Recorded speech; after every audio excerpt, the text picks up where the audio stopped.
Hello everyone, this is Record of Ragnatalk, the podcast about the manga and anime Record of Ragnarok, and I am joined by a very special guest, the English voice of the head of the Hindu pantheon in Record of Ragnarok, Mr. Sean Rohani, the voice of Shiva. Mr. Rohani, thank you so much for being here with me. Thank you for having me. So, I'd like to start off with just 5 basic questions, just to sort of get to know you a little bit as a person, and before we go into the more questions about the roles of Shiva. Sure. What was a big influence? What media had a big influence early in your life, like a movie, TV show, or even just a band or song? Oh man, okay. Well, band would be Red Hot Chili Peppers. I learned the bass guitar specifically because of Flea. Let's see, video games. I'm aging myself here, but it's the first big one would have been GoldenEye on N64. Ooh, 007, yeah. Yeah. Oh my! If you've seen that video of the pause screen, it's like the best. And then transition from that to Smash, the original Super Smash Brothers. That took up basically the entirety of my college career. Nice. Lots of playing Super Smash Brothers. I should say my characters are Donkey Kong and Ness, and as Ness, I do a lot of down Bs. A lot of kicking people to the ground. Yeah, it infuriates them. Now, I normally ask my guests if they watch any sports, and if so, who's their team. But I know you're a fan of the Lakers as well as Atletico Madrid in La Liga. So I'm curious, what drew you to those teams in particular? Well, the Lakers. I grew up in Southern California. I've been here my whole life. As a kid, I followed players more, but then once I got a little bit older and really got engaged, and obviously Kobe Bryant was playing for the Lakers, so I've just been watching them for the past 25 years. So yeah, and then for Atletico, I was never really into soccer growing up, and then I'd basically every World Cup, maybe I'd play a couple times and then forget about it again. And then it was literally, I have to credit FIFA for this, because 2006, was it the World Cup FIFA? I had 2006 FIFA, and that's when I played enough to the player names pop up when you have the ball. I'm like, oh, okay, I keep seeing that name pop up. And so I got a little bit more invested, and then the World Cup happened shortly afterwards. And I'd always, I'm, American. My parents came from Iran. Mm-hmm. They don't have a great soccer team, and America didn't either, especially back then. So I'm like, all right, what team should I root for? And, Brazil and Argentina were always the go-tos. I'm like, oh, no, I want to find somebody else. And I started watching Spain in 2006. I like their jerseys, very superficial, but that's the truth. They had at the time this young kid, Fernando Torres, who was playing lights out. I'm like, who is this guy? And I found out he played for Atletico, and so I started following them. And then in 2008, I got a chance to study abroad in Madrid, and I really got I got to go to the stadium and see a bunch of games there.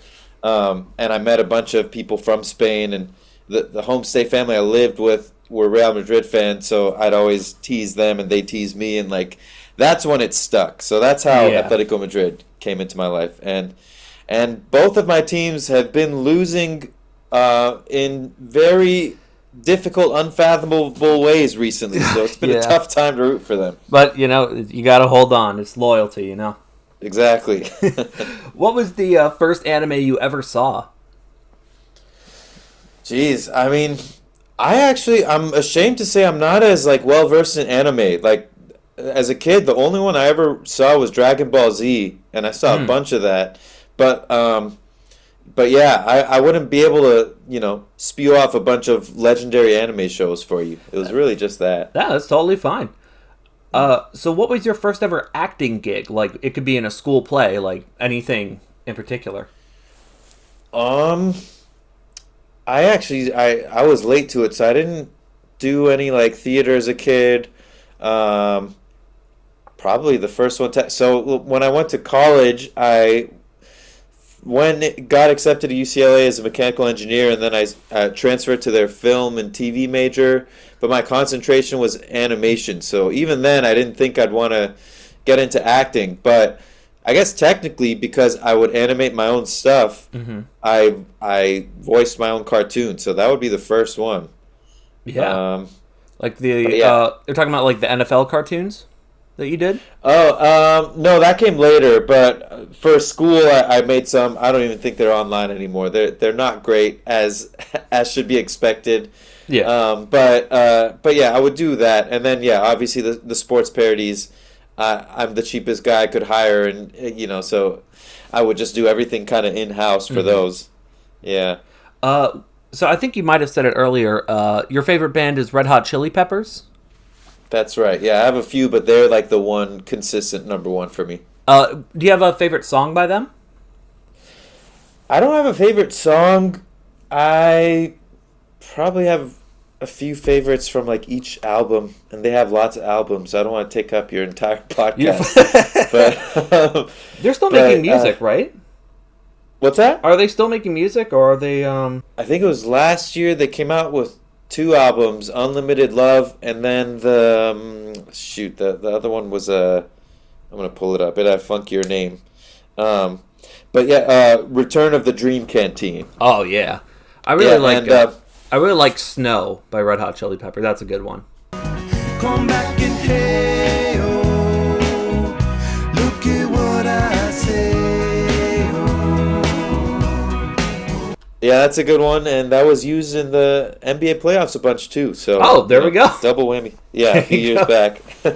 But yeah, they got a lot of great songs. Oh, for sure. Now, although this is a Record of Ragnarok podcast, I do like to ask about some other roles as yours, such as you had multiple roles in the anime Shaman King, which is another tournament anime that is on my list of anime that I need to see. I'm curious, why do you think tournament anime and tournament arcs within anime are just appealing to so many people? I mean, just today Netflix released a new tournament anime. Yeah, I don't know. I think it's just if I had to guess, maybe it's just more like you get more closure episode by episode.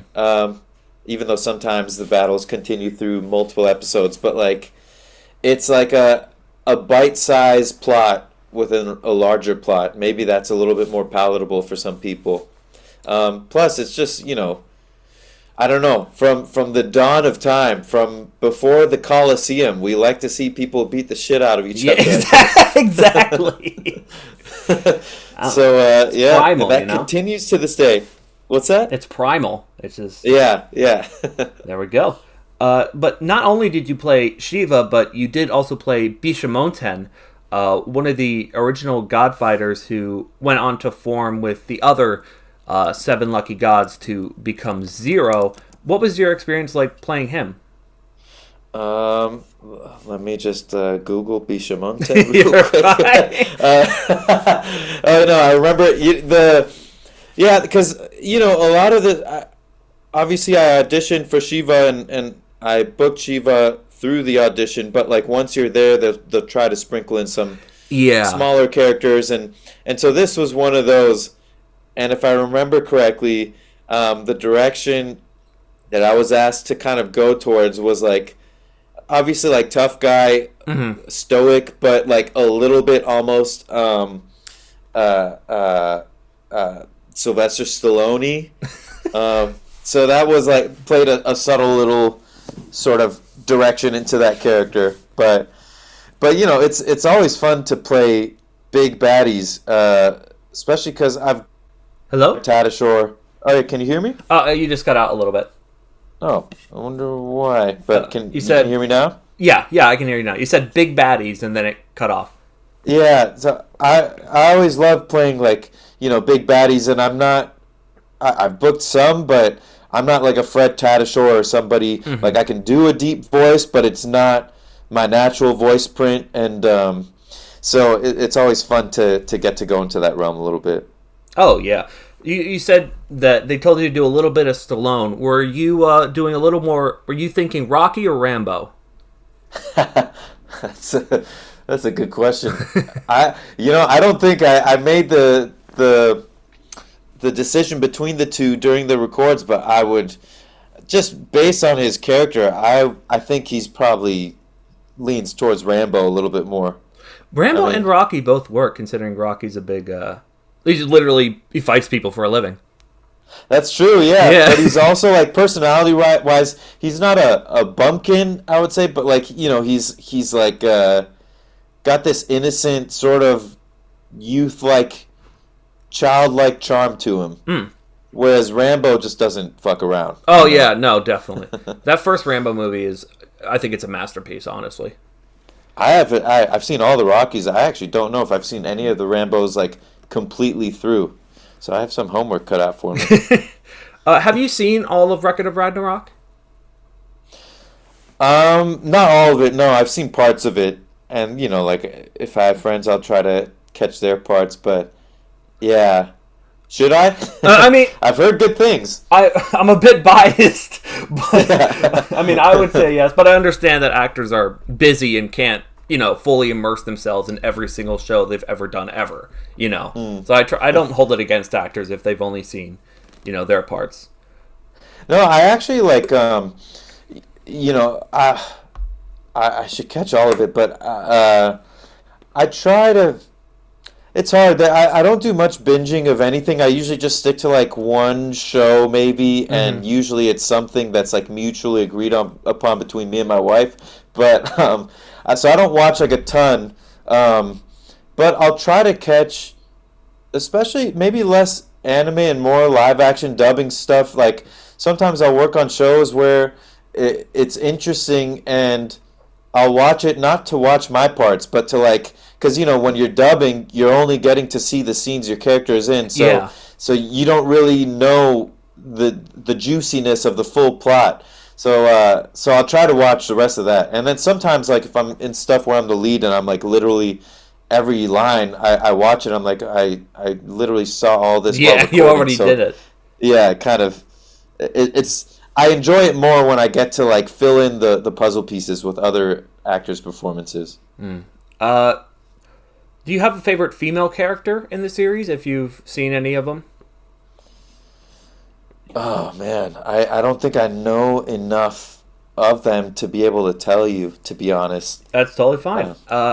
Did you know the outcome of the match going into the recording session? No, I didn't, actually. And, there's so many, like, so many times where it looks like it's leaning one way and then it totally switches the other way. But I didn't. Yeah, when I started, I didn't.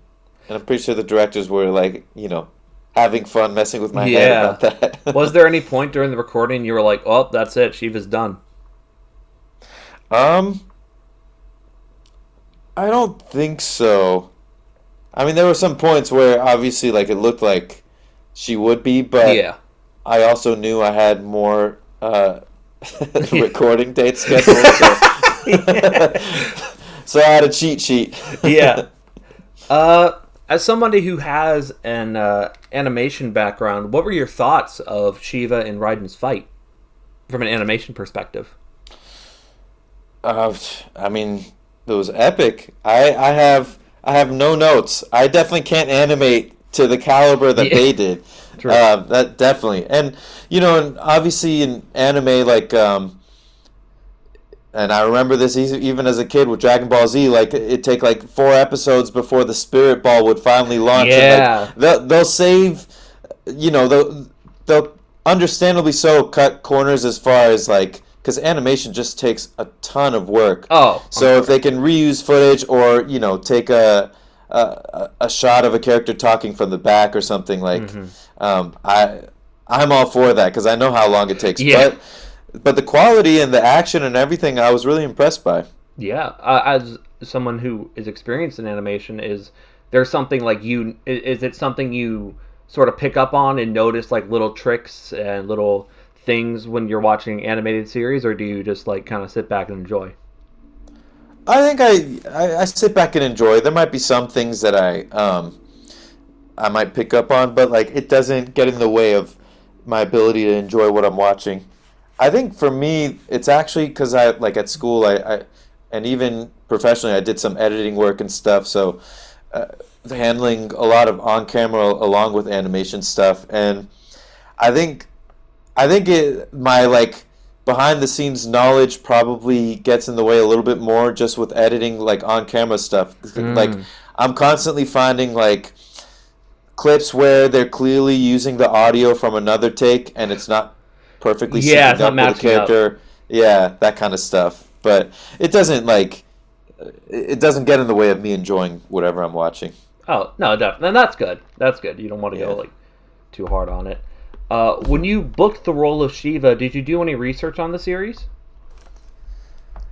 I think this is almost embarrassed to say, but I know that for season one there was a different English voice actor for Shiva, and Yes. I actually hadn't known that prior. I just knew that there was a season one, and somehow I just found if I remember correctly, I found clips of the Japanese, and I tried to sort of get close to the ballpark of what the Japanese actor was doing, and I guess it just so happened that it was like close enough and to sort of be a continuation of the English from season one. But yeah, I think that if I remember correctly, that was my main like amount of research was trying to find actual clips of Shiva and like get an idea for the tone of the show. Yeah. Yeah, that kind of thing. How much did you know about Shiva before getting the role? I nothing other than like this. You know, it's still a trip to just talk about Shiva because that's literally my mom's name. I'm like, I'm like, I can't like there were times when I'm recording and like. And in the description it says Shiva gets like whatever headbutted a million times or punched in the face. I'm like, leave my mom alone, please. Leave her out of it, you son of a bitch. Yeah. She's a sweet woman. That's Oh man. So, outside of certain sects of paganism, most of the deities in Record of Ragnarok aren't really worshipped by a large number of people, Shiva being one of the few exceptions, along with, well, I guess Beelzebub. Well, he's not really worshipped, he's acknowledged in Abrahamic religion. Given that, was there like an added pressure coming into this role knowing that, or were you like very trusting of the source material and the director to sort of guide you? No, there was I definitely wanted to honor it, and so I had the good fortune. My audio engineer was a very sweet, awesome woman named Indu. She has an Indian background as well, and she was familiar with like the dances and stuff that happen in the show. So I didn't know things like that would happen with the audition, and for me, my background is Persian, and for people who aren't familiar with Persians or Iranians, like it's associated with the Middle East a lot, but it's got more linguistic and in some senses cultural similarities with India, specifically like northern India. Like for example, even Punjabi, the Punjabi people, that's a Persian that originates from a Persian word, Panjabi, which literally means five waters, in reference to like the five lakes of the region. So, on the one hand, there's commonalities between my background and Indian people, and for better or worse, unfortunately, the government in Iran now is god awful, terrible place. There's no entertainment coming from there. So like when like I'm kind of in a gray area as far as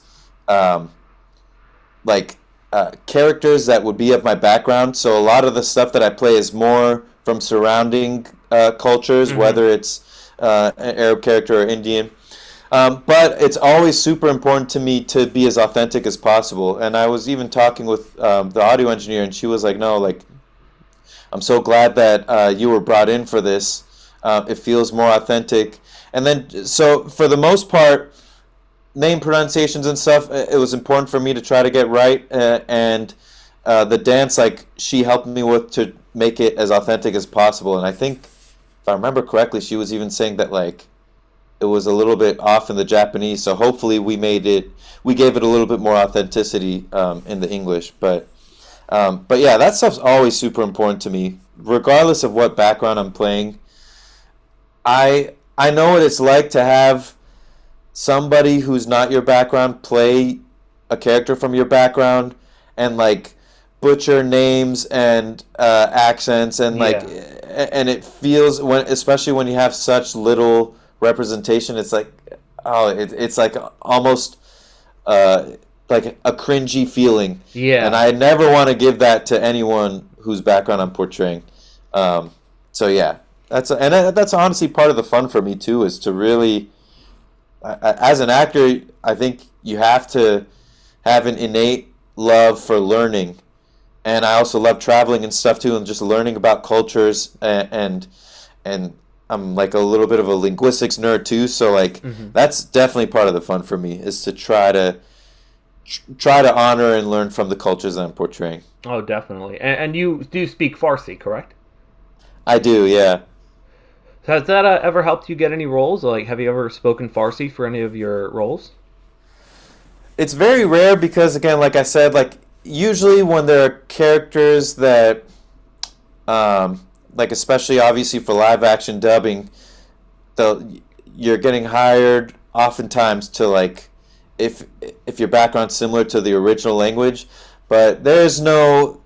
I mean, entertainment is more or less illegal. Like music, other than classical music, is illegal in Iran right now, thanks to the stupid, god awful government there. But so there are no Persian shows, is what I'm saying, that I get to do. But um, there, like sometimes, like I even played. There's in an animated series where there was a scene set in Iran, and I just got to play a passenger speaking Persian and or Farsi, and yeah, it's always fun to get to sprinkle some of that in.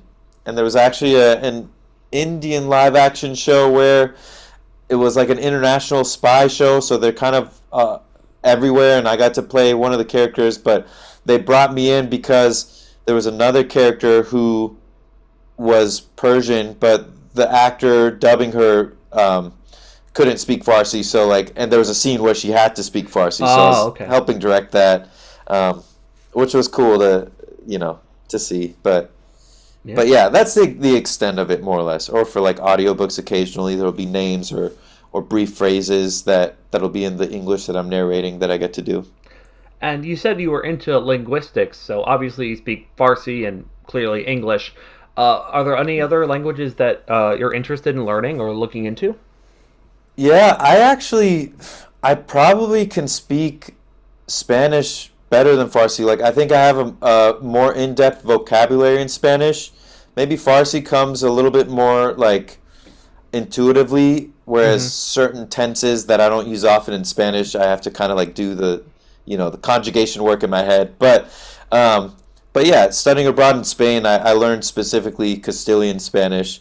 Um, I learned something. My brother, twin brother, who lives in France, and he's been there for like 9 years. His wife's French. He's got French-speaking kids. So I tried to learn French um, to be able to communicate with them. Right. And I'm not fluent, and I'm very annoyed with how the language is structured, especially compared to Spanish. I feel like Spanish is super user-friendly, um, but I know enough to the point where there was a show that I was dubbing in English, and they didn't get all the materials ahead of time, and all of a sudden they found out that my character had like a mistress who was French, and he would speak French with her for like 15 minutes straight, and they didn't know this ahead of time, but because the original language wasn't French, they had to still stick with French for those scenes. Hmm. And thankfully, my like few semesters of French and practicing and stuff, I was able to do fine in that. Came in But clutch. yeah, and that kind of stuff is huge to like help you build a career as a voice actor. It's not stuff that you do specifically to build a career as a voice actor. Like that's kind of part of the joy of it, is you have to sort of enrich your life in order to be a better actor. And I didn't take French classes at all with the intent of getting more gigs, but life and acting sort of go hand in hand sometimes, which is the cool thing. But But yeah, I always, wherever I'm traveling, if I travel somewhere that speaks a different language, I always try to at least learn a few phrases Yeah, in those that's languages. clever. That's good. That's smart. Yeah. If I remember correctly, there's when I went to Thailand, I learned one. I might be butchering the tone because I can't do tonal languages as well, but they had a phrase, gum ki digwa gum tod, I think it is. And it's a phrase that essentially means it's better than nothing, but what it literally translates to is a handful of shit is better than a handful of fart because at least you have a handful of something. And that's what I love. I think I disagree. Honestly, I think I disagree. I would agree with you, but I love the logic of it and like the poetry and humor of it. You know, Yeah, languages are the best, man. they're super cool. Yeah. Yeah. Do you have any memorable bloopers or moments when recording Record of Ragnarok? I don't think so. But I definitely like. There have been plenty of directors I've worked with where sometimes you'll flub or whatever, and or sometimes I might, if I'm on a show for a while, I'll prank the director if I'm there before him. I'll tell the audio engineer, "Hey, just start recording. Let's get a line in," and like the dub might match the lips perfectly, but it's like just talking smack on the director or something. Oh yeah. That kind of stuff. But yeah, some directors are always saying like it'd be cool to have like a blooper version of a dub, and I definitely agree with that. Oh, That would be awesome. It makes me sad that Netflix should really release just a compilation of all the bloopers from the anime. Yeah, that would be cool. Like a bonus episode from every anime where it's literally like the accidental bloopers, but also just enough like bad lip syncing to like completely redo one episode. Yes. But like in gibberish. I would love that. Oh yeah, like they could tie it into like Viz Media and be like, hey, buy 10 volumes of the manga and you get the exclusive Record of Ragnarok fucked version or something like that. Yeah, That'd be awesome. I agree. Get Mark Cuban on the phone. I think we're onto something here. Do you have a favorite Shiva moment?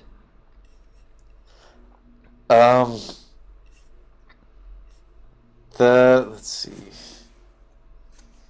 I guess it's a small one, but there's a flashback with Rudra where he makes fun. He's much younger at that time, so I pitched my voice up a little bit, made him more youthful, and Rudra says, talks about his ambitions. Yeah, he has a dream. Yeah, and it's very like vulnerable moment, and then I just totally laugh in his face and become an asshole friend, and he and he gets in my face for it. I think that, and also like just in terms of the battle, it's always cool when like it looks like he's super beat up, and then all of a sudden, he almost like taunts and shows like revitalized strength. And there was that one scene where he's. I mean, not to spoil it for anybody who hasn't seen it, but he's basically headbutting for like a minute straight. Yeah, they're headbutting each other. Yeah, that took the wind out of me to try to record it all in one take. Oh yeah. But yeah. What about you? I mean, you're more familiar with the show. Yeah. Oh man, ooh. I mean, I just think him after he does the dance, and I'm not gonna attempt to say the name because I forget. Where he does the dance and then he's all red, that was really cool. Right. The fact that we're into spoilers at this point. When he decapitates Raiden with a kick, I'm like, that's cool. When there's a moment in season 1 where I know you didn't record, but like, there's a moment where Shiva was originally meant to go in round 2, and then Zeus kind of just pulls rank and is like, no, I'm going. And then Shiva's like, all right, it's time for me to go in round 4. And Zeus is like, yeah, about that, no. And Shiva just gets mad again. But he ultimately gets to go in round 5, so. Yeah. And he also had the best music, in my opinion, from season 2. Just, I don't know. I'm a sucker for that. Yeah, same. That was also, the color change. Something about color changing, man. Like whether Sonic turns yellow or Super Saiyan, it's just what can be more badass than that? Yeah, it's so cool. Best.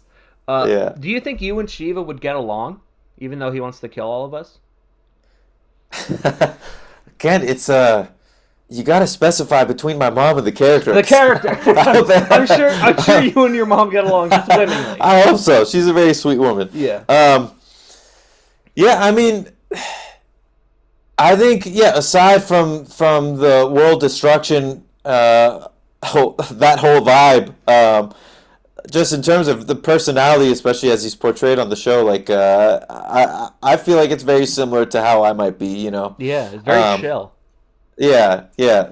Doesn't take anything seriously, sometimes to a fault. I can relate to that. I feel that. Now, coming into the community questions, it wouldn't be a community questions without the one, only man, myth, legend, man of the hour, too sweet to be sour, Apple P2, wanting to know, do you like apples? It's a very important question. I do like apples. Apples are probably the fruit that I have the most often, just because they're not my favorite fruit, but it's super convenient on the go. Oh, yeah. I like a good Fuji or Gala apple or a Honeycrisp apple. Oh, yeah. Yeah. And then I'm sure some actors have told you by now, but Granny Smith apples, not my favorite, although they're like the best for if you want a caramel apple, but they're like a super serum for voice actors, because for whatever reason they're like the only apples one of the only foods that can like get rid of mouth clicks. So like if your mouth's super clicky, if you have that, something about the tartness in the material, it kind of gets rid of a lot of them. I didn't know. This is the first time I've heard that, actually. Some insider knowledge. There you go. This is why we do what we do. But I hope I'm not offending him. My favorite fruit, assuming we're talking about the perfect ripe version of that fruit, my favorite fruit would be a watermelon. Oh, brother, I am 100% in agreement with you. A watermelon. Good. Excellent. Oh, my God. Oh, perfection. Yeah, on a hot summer day, like I've played a couple hours of soccer and somebody brings watermelons, and it's like those old commercials from the 90s of Sunny D. It's like, oh shit, Sunny D! I know exactly what you're talking. Yeah. Wait, I'm thirsty. What? Problem, guys? No. Wait a minute, Mr. Jackson. Come on. Yes. Sunny Delight, the good stuff kids go for. It's the best. Oh, it's so refreshing. Grape Merriam and Iron House 4873 want to know, how good are your dance moves? I'm I'd say they're good in a funny way, and then like I use up all my moves in about 30 seconds, and then I either just recycle them or just get off the dance floor. But I can gyrate in impressive ways. I can gyrate in impressive ways. Yeah. Sean Rohani, 2024. I remember in my what was it? So for my honeymoon, I went with my wife to Playa del Carmen, and it's like about an hour south of Cancun. And it was awesome. And our hotel, it's like a little bit more chill. And our hotel it was random. They in the lobby, they had this like giant lobby area where they had sort of in-house Cirque du Soleil like trained performers.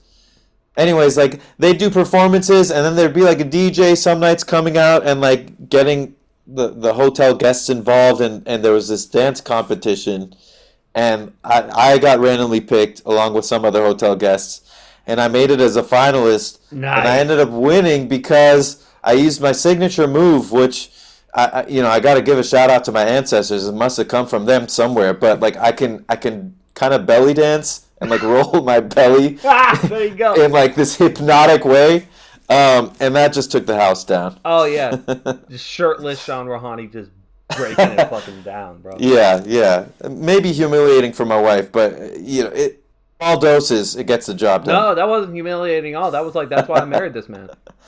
Yeah, I hope so. Oogly. This is a hard name to say, and I've rehearsed this. Ooglier Booglier wants to know, what dance would you want Shiva to teach you?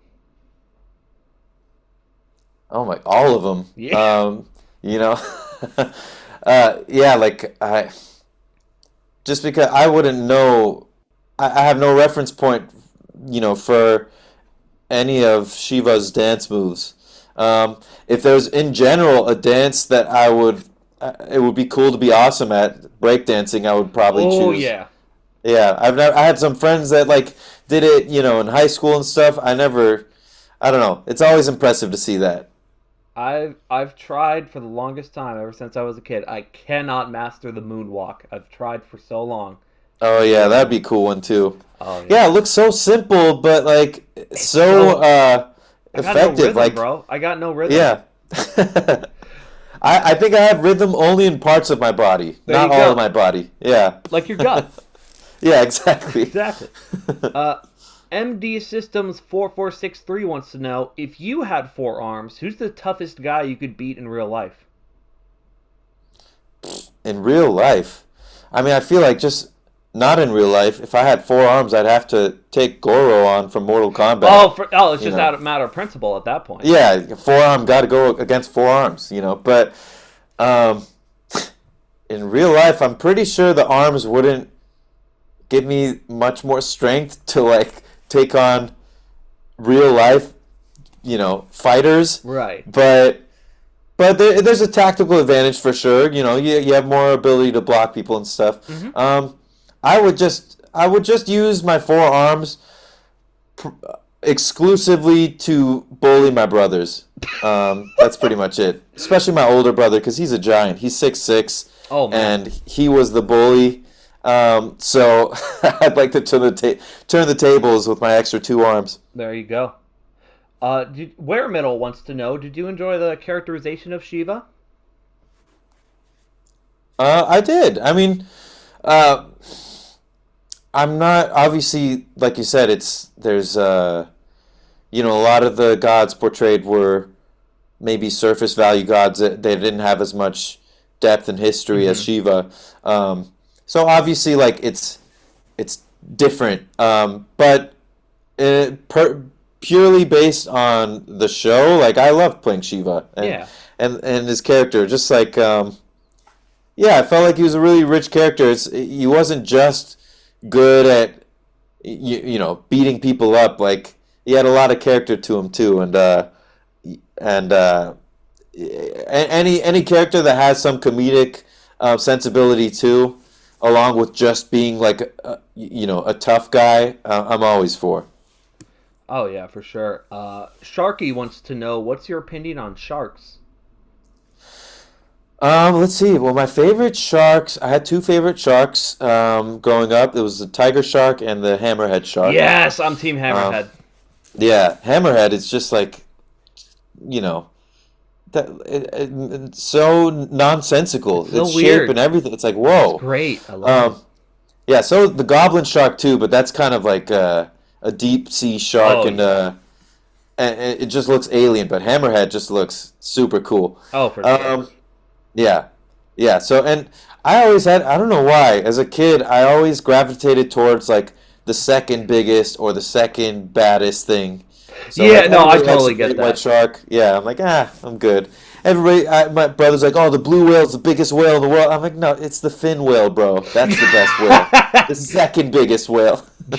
Get your aquatic shit straight, bro. Yeah. Spooky. Anyways, that's my opinion on sharks. There you go. They're awesome. Oh yeah.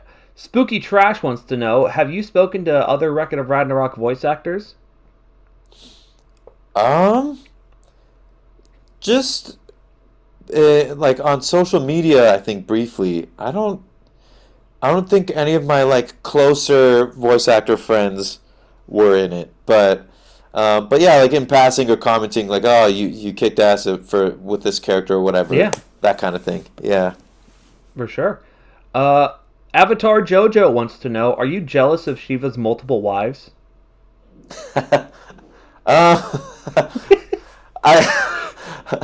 This is a lose-lose question. I'm going to say that right now.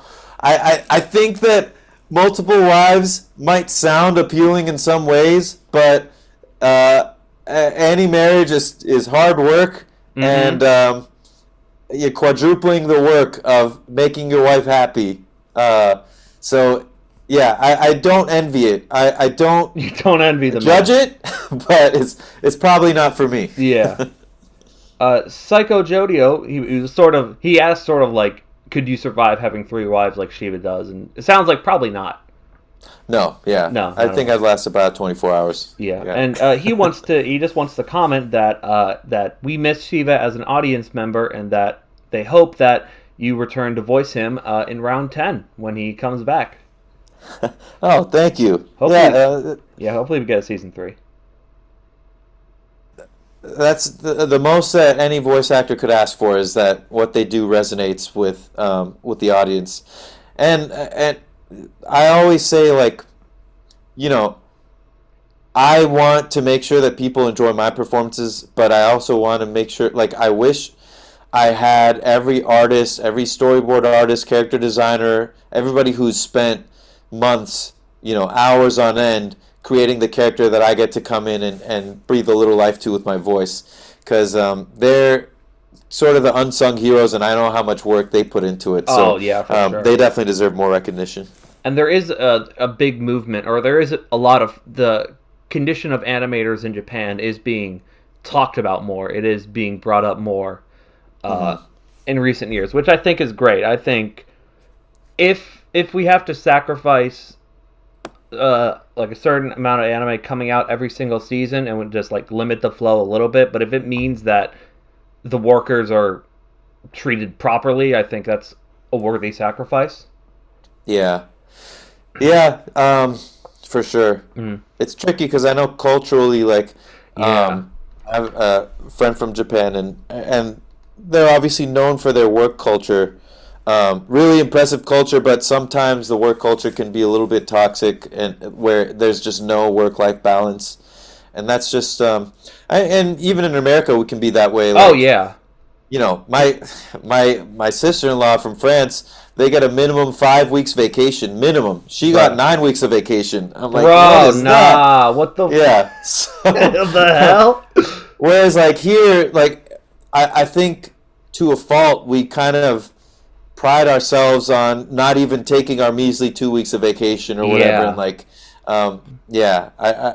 the more balance can be brought to anyone's life, the better. I'm 100% in agreement. Offwat1 wants to know, who is your favorite character from what you've seen? And maybe let's not pick Shiva, because I feel like that's easy. Yeah. Shiva is great, though. Sure. Let's see.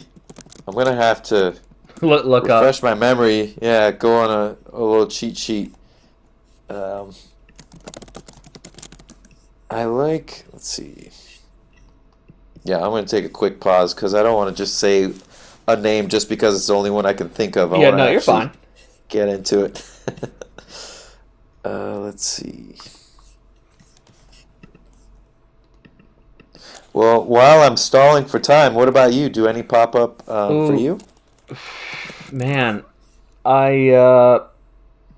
it's weird because he hasn't even been in the manga yet, but I know he's my favorite. Sima Hauha, the human fighter, who is based on... Because, every human fighter is a historical character, and he's based on one of my favorite historical characters and one of my personal heroes before I started reading Record of Ragnarok, so I'm going to have a bias there. And Babe Ruth was almost in the roster. And like, wow, really? Yeah, and like... Yeah, I'm just... Sorry, go ahead. Yeah, just like in the early draft, Babe Ruth was in the roster, and growing up 30 minutes outside of Baltimore, and that's where Babe Ruth is from, it's hard not to, be like, go Babe Ruth, Right. Dang, I didn't know that. Yeah, I'm looking at it now. Nikola Tesla? Oh, yeah, he had a great fight. That's awesome. Yeah, I love him. And Poseidon, I mean, I didn't actually see if they fought, but Poseidon was always my favorite Greek god. So yeah, he's an underrated character in my opinion. I don't know if you want me to say what happens to him in his fight, but give it to me. Him and Kojiro Sasaki fight, and Poseidon is the first god to lose. Oh yeah, I think I did know that, and that's unacceptable because he's a legend. You might have a little Greek in you. You never know. It's possible. It's possible. There is some history between my culture and Greek culture. Oh yeah. I don't know why that never connected with me now, but yeah. Like Xerxes That's all right. first shows up. Like Xerxes shows up in Oh, interesting. Leonidas' background, so. Yeah, this usually, unfortunately, when our past kings show up, it's not in the best light. Hashtag 300. Yeah. Jeez. But yeah, I love. I mean, it's cool to learn about that history, and even like how it affects. Like speaking of linguistics, if you go to a Greek restaurant, the appetizer, I believe they call it meze, which comes from Persian maze, which means taste. So like it's cool to see that, and then we have like our word for ocean is Okeanos, which came from Greek. So Okay. I love yeah. Again, back to linguistics. Fun fact: the Hebrew word for elephant is ironically more authentically Persian than the Persian or Farsi word for elephant, because in Farsi it's fil, F-I-L. In Hebrew it's pil, P-I-L. But that came from Old Persian, and the only reason it changed is because since the Arab conquest, Islamic invasion, whatever, some people call it one or the other, that happened, 1,300 years ago, they don't have a P in Arabic, so some of the Persian words they had kind of changed, which is why it's called Farsi instead of Parsi. See how? So yeah, anyways, that's just, I don't know, that stuff interests me. No, It's it cool does. that, like, No, it's definitely yeah. interesting. Yeah, it's when linguistics kind of gives you like a snippet of, oh, this word is this, that means that this, like the elephant or whatever the case may be, was introduced to this culture by this other culture at around this point. Like all of that can be deciphered from a word. I think that's pretty cool. Yeah. No, Um, I love history so much, and yeah, yeah. and it's you- so cool. What's up? Do you have a preference? Like, I mean, I know there were the whole thing about the Roman Empire lit up on what was it, TikTok? I think. A few Oh months yeah. back. But like, do I have a preference for Roman or Greek? for like, yeah, what? No, like, what type of history or any? I You know, I love honestly. I love finding out history that I don't know anything about. Like I love just learning about different cultures. yeah. Let me clarify. I love Japanese culture, and not because of just anime and stuff, but because in second Sure. grade, before I even started watching, I don't know why, but my school did like a whole semester, I guess if that's what you can call it, in second grade, but a whole one of those on Japan, and I was like fascinated. I think that's what really sparked my interest for different cultures, because it was just so different from Yeah. the culture I was used to, and it was sort of like, whoa, like this culture is like this over there, and it just sparked my interest of cultures all over the world. And I'm trying to learn more about the history of Africa and Asia, because that's not really, as well as South America, because in the West we mostly focus on American and European history, but Right. there's such rich stories coming from all other places all over the world that I don't know. I just feel like there's so much I have to learn and so much I want to learn. So yeah. Yeah, no, same. I love learning about history, yeah, all around the world. Just because like the day-to-day things that we take for granted, you realize, oh, we have this because of that. Like, Yeah. like just obviously I'm familiar with Persian history because that's my background, but like ice cream, the postal service, refrigeration, a million other things all came or invented by the Persians thousands of years ago. Yeah. And it's cool to think of, and also like the cross pollination of stuff. Like chess was invented in India, but it transformed into its modern form in Persia or Iran, and that's why like checkmate came from, I think, Shahmat, like.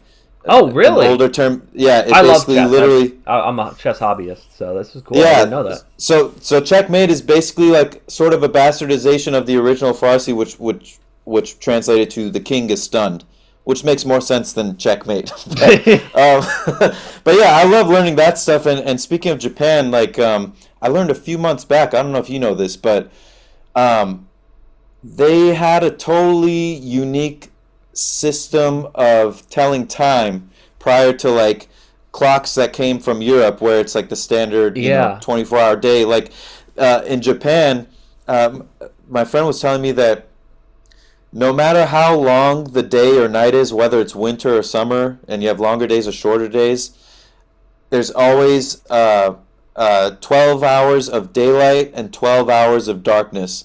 So basically, like during the winter, sunset would always be at 6 p.m. no matter what. But during the winter, when sunset might be like our equivalent of, I don't know, 5 p.m., Right. it would stay at 6 p.m. And during the summer, when sunset was really at 8:30 p.m., it would still be at 6 p.m. So basically, the length of each hour was relative to the amount of light in the day. So I'm like, that is such a trippy way to tell time. Yeah, that kind of stuff fascinates me. Oh, yeah. And one thing that reminded me about the checkmate and what he said about it originating from a Persian word reminded me of the deity Baphomet, who was a deity that they had forced the Knights Templar to admit they worshipped so that they didn't have to pay them and could just kill them for worshipping a false god. And the word Baphomet comes from the word Muhammad, because they would hear people say Muhammad and they translated it to Baphomet. So that was interesting. That was just something that stood out to me when you mentioned that. Yeah, I love that kind of stuff. Oh, yeah. Like, I know, egg, we say eggplant, but in England they say aubergine, and, in France and stuff. And that came, in Persian it's called bademjun, and then in Arabic, I think I might get this wrong, but it changed to like al-bajun or something like that. And then from there, it's like a game of telephone. Once it got to Europe, the original Persian word changed to become aubergine. Oh, yeah. And that happens with everything. Like, I think orange, or at least our word for orange, originally came from India, I want to say. I think they called it narangi, something like that. And then, but anyways, yeah. I love, like, learning about the sort of telephone transition of how a word or name changes to what it ultimately becomes. Yeah, like in Australia, a cantaloupe is called a rock melon, and I'm like, how did that happen? How did you get there? Yeah, I actually like that we call it eggplant. I think that's such a like endearing way to, let's take the fancy aubergine out and just call it what it is. It's a plant that looks like an egg. And I think historically, we have not found out why guinea pigs are called guinea pigs. Huh. Interesting. Like, we don't know the origin, because they're not from Papua New Guinea. They're just called that, and we don't know why. Which I think is hilarious. That's fascinating. I know with turkeys, like, every country basically has a different name for turkey, and a lot of the times their name for turkey associates it with a region that country doesn't like, which is kind of funny. It's like, we'll leave this weird looking bird to that country we don't like invented him, or it originated there. Yeah. No, to be clear, we have nothing against the fine people of Turkey. We have nothing against the fine folks of Turkey. I don't know if that was the case with our word for turkey. Hello? But yeah. Oh, sorry, you cut out. I love turkey. What's the Farsi word for turkey? Oh shoot! Is it just like the Netherlands or something like? Let me find out, because I don't know, because it's not like a part of Persian cuisine, Fair, yeah. But I wonder if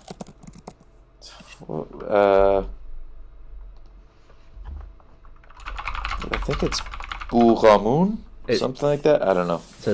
My favorite, speaking of linguistics, one of my favorite Persian words is the word for ostrich, which I actually just kind of learned recently. What is it? So it doesn't sound great. It's a mouthful, but it's shotor morg. But what it literally means, shotor morg. So what it literally translates to is camel chicken. That's amazing. Short means camel. Yeah, exactly. So just imagining thousands of years ago, some like Persian people saw this thing like, what the hell is that thing? It's a camel chicken. I don't know. I mean, that's exactly what it looks like. So in Farsi, apparently Turkey is, and I apologize for this butchering, Bukwalamun. Yeah, I think. Bukhalamun, I think is. Yeah, oh, okay. Yeah, you're pretty close. Yeah. What does that mean? Yeah, that's what I'm seeing. No idea, but I know bugh means like when you're honking your horn, you say bugh mizane. Yeah, that's so. It's something to do with the sound they make.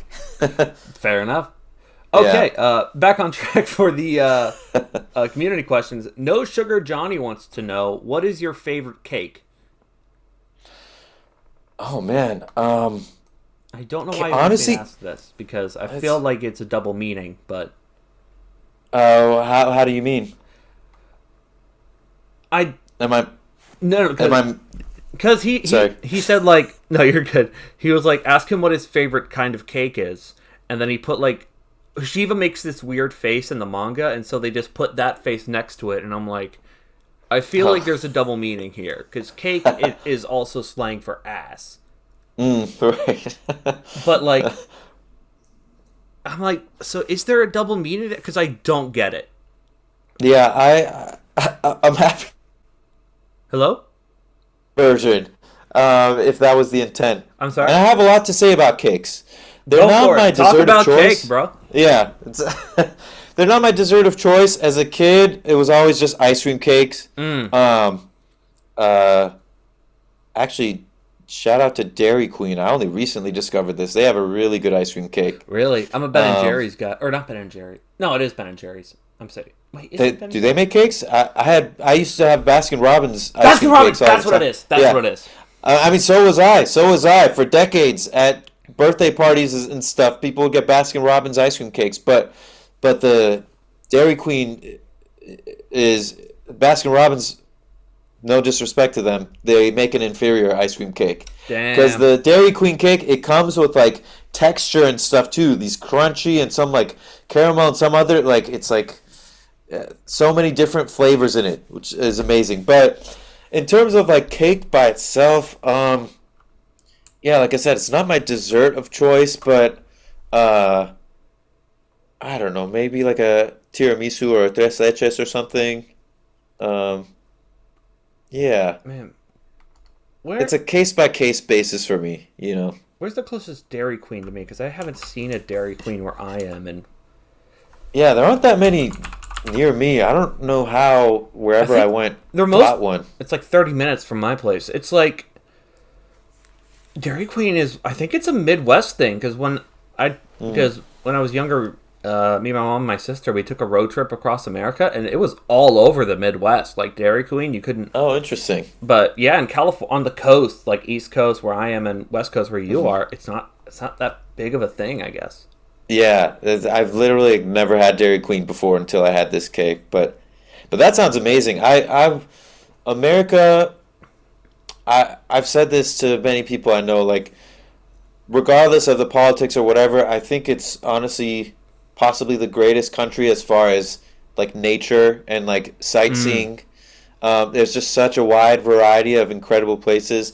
I would love to do like a long road trip. I only did one cross country years back with this job where we drove from California to we had a work gig in Little Rock, Arkansas, and then from there we went to Florida. Nice. But it was kind of rushed, you know. Yeah, I only recently I went on vacation to West Virginia and did a road trip there, and there's so much stuff there that I love, and man, I would love to. I just want to do more road trips because, like you said, there's just so much to see. Yeah, and there's I don't know if you read much. There's an author, Bill Bryson. He writes all kinds of books, but he has one called A Walk in the Woods, where it's literally just him attempting to hike the entirety of the Appalachian Trail. I would love to do that. He didn't make it, spoiler alert, but it was still like an incredible experience. And yeah, it'd be cool to get to go on that, because that goes from Georgia all the way up to Maine. Oh yeah, no, I'll just take the car. I'll just take a car. I'll just drive. I'm good. I'm good. Fair enough. Fair enough. Wee Blue wants to know, since you voiced Prismo in Fiona and Cake, what would your impossible wish be? Oh my gosh. I always suck at like giving a one answer. Like anytime, for the most part, if people say, "What's your favorite this or that?" I give a million answers. Impossible wish, and I'm gonna immediately disqualify more wishes because that's just that's a easy. cheat. Yeah. Not to get beauty pageanty with my answer, but my impossible wish would be for everyone to be considerate, because I feel like so many problems and wars and disagreements between countries and stuff, a common ingredient is dehumanization. One people are looking at another people as less than human, and I feel like that's sort of the poison that grows from the seed of being inconsiderate. So if we can do that, and that was one thing when I went to Japan. I don't know if I know you learned about Japan. I don't know if you've been there, but like I would love to go one day, but that's cash, bro. That's a lot of money. Yeah, yeah. I've just been once, and I would love to go a million more times. I'm super impressed. But, like, I went to Japan, and that's one thing that like is immediately apparent in their culture is how considerate they are and how they think in terms of. And there's like a yin and yang, pros and cons about whatever, qualities of any culture, but they were so like almost hive mind in terms of being considerate about people as a whole where you're at. And like went to Tokyo, the biggest city in the world, tons of cars and everything. I was there for a few days. I don't think I heard a single honk. And then I flew back to LAX, and within 5 minutes I heard 3,000 honks. like something as small as that, it'd be like, geez, like what a better place the world would be if people didn't immediately think of only themselves at the expense of others, Yeah. No, that's a great wish. Thank you. What would yours be? I want to put you on the hot seat. God. Now I feel like an asshole because I was just going to wish for money. That's fine. Hey, I feel like a dick now. Oh, God. Hey, I have the lame answer. All right, you don't have to give a whatever politically correct like kumbaya answer. You can have a totally self-serving one. I would be a billionaire only because then I could help other people. I wouldn't just like hoard all the money like for myself like some dragon. Yeah. I would help other people. I'd help people I care about. I've always wanted to have the kind of money. I've always wanted to be that guy that just goes to random Twitch streamers and just drops 20 grand in a donation. Oh yeah. I've always wanted to be cool. that guy. But I know realistically my income, I'm never going to be that guy. But I'd love to be that guy, Just make someone's life one day. That'd be great, Yeah. And if you're a billionaire, you can do that. And then I could I would get so I'd make so much of my favorite manga anime. I would just be like, here's $50 million, make it work. That'd be cool. Yeah, there's definitely like, I mean, I'm definitely not a billionaire by any means, but I got to travel to Thailand and travel to these remote parts where the communities were, it wasn't wealthy communities at all. And they'd have these little shops and stuff, and I wouldn't get, even if there wasn't anything I wanted, I would just go around to each of these vendors and just give like a few bucks and just to like thank them, and like just that few bucks with the exchange rate and everything, and like in these communities, like they were so thankful, and it's selfish for me because it made me feel so good to be able to make anybody else feel a little joy from this tiny little thing. And sorry, go ahead.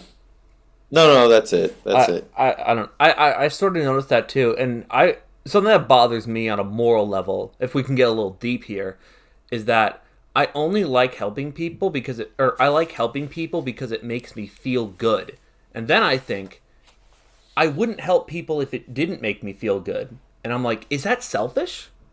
Right. It's weird. It bothers me. Yeah. Yeah. I mean, I don't. I mean, it might not even be possible to help somebody in need and not feel good about it, you know. So thankfully, you don't have to answer that question. But that's true. Maybe there's certain types of, like, I've volunteered, done all kinds of like volunteer work. Some might not be as enjoyable as others. For sure. I mean, for me personally, I don't think this is helping as much. But like, I've volunteered at events where it's like a fundraising gala, and I'm just like doing line control, and I was like, this doesn't feel like I'm making a difference. But like, if I'm cleaning up a community, or like I've gone to these volunteer events where we're distributing clothes to the homeless and stuff, and like I get to interact with them one-on-one, that feels more enriching to me than the fancy gala event. Yeah. But yeah, so I mean, there's nothing wrong with that. Back to the question though, like, if I picked a self-serving wish, honestly, it's cliche, but I would probably just wish to fly, just because. Oh, okay. It's like the most cliche superpower, but I've gotten to skydive once, and it blew my mind way more than I expected it to, because you just have a totally unrelatable reference point, and it'd be cool to travel around. Like, I prefer the power of flight, as long as I don't fly at 2 miles per hour. Oh yeah, no, definitely. Over like teleportation, yeah, because like the flying itself is part of the experience. True, but then like if you want to teleport to like, well, you just talked about Japan. If we want to teleport over, or if we want to fly there, that's like 9 hours. You could. Well, you haven't seen how fast I fly. I'll get there. Oh, my fault. Didn't know you was built different. I'm sorry.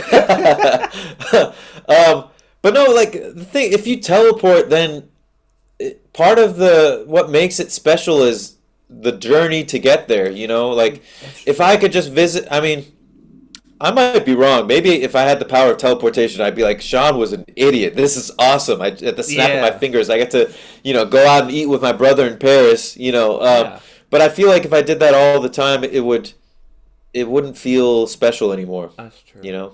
No, you're right about that, man. Now I'm conflicted about. Now I'm questioning my. Miriam wants to know. Back to the questions. Miriam wants to know, what's something about Shiva that you can relate to? I think I touched on it already, but like, just the personality of, especially when he's younger, of not taking things seriously, and I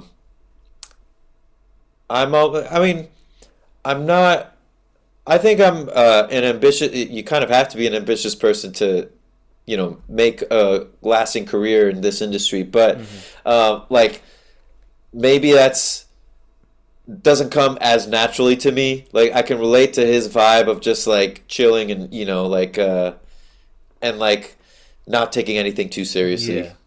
Yeah. Gurin wants to know, what did you think of Shiva's backstory?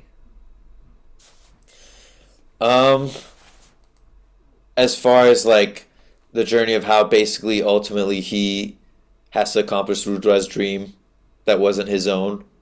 That was covered. I'm assuming that's what they mean. But I thought that was tragic. It was a really emotional scene to portray, because like, it's something Shiva never wanted to do from the beginning, and what Shiva, I think, wanted more than anything was to just continue living in eternity with his best friend. Yeah. And now he's forced not only to accomplish something he didn't want to accomplish, but at the expense of his best friend who wanted to accomplish it. So I thought that was super tragic. And it's really like, what's one of the things that I think makes round 5 great is that both Raiden and Shiva are characters that everyone likes. Like, you don't want either of them to lose. You both want them to win, and you both understand the stakes that they both have, and it makes the story more. I don't know. There's more leverage to it. There's more weight to it, and I think that's what's great about it. Yeah, I think all the best shows and films and stuff have that where there's no black and white. You know, everything's kind of gray, and you can sympathize with any of the characters, even if they're like despicable. Yeah. You know. Yeah. What from Charles? This is a question from Charles. What was the casting process for Shiva like, since Benjamin Diskin voiced him in season 1 before passing the role on? How much of your Shiva performance was based on Benjamin Diskin's, and how much of it was your own spin to the character?